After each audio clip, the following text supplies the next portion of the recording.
दड़ो वेझो बेलो road forest colony भरिसां police ऐं ॾोहारियुनि विच में मुबैना मुक़ाबिलो थी पियो। ॿिन्ही तरफ़नि खां थियल फायरिंग जे नतीजे में पुलिस हिक जवाबदार खे ज़ख़्मी हालत में गिरफ़्तार करे वरितो।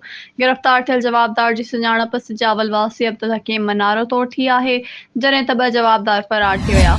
दड़ो पुलिस ज़ख़्मी थियल जवाबदार समेत 3 ॼणनि ख़िलाफ़ 2 धार केस दाख़िल करे छॾिया आहिनि। ज़ख़्मी हालत में गिरफ़्तार कयल सिजावल वासी जवाबदार अब्दुल हकीम मनारो ऐं फ़रार थियल संदसि 2 साथियुनि साहिब खान शोदो ऐं मोहम्मद रहीम उर्फ़ खसरो माछी ख़िलाफ़ पुलिस मुक़ाबिले ऐं ग़ैर क़ानूनी हथियार हथ करण जा 2 धार केस दाख़िल कया विया आहिनि।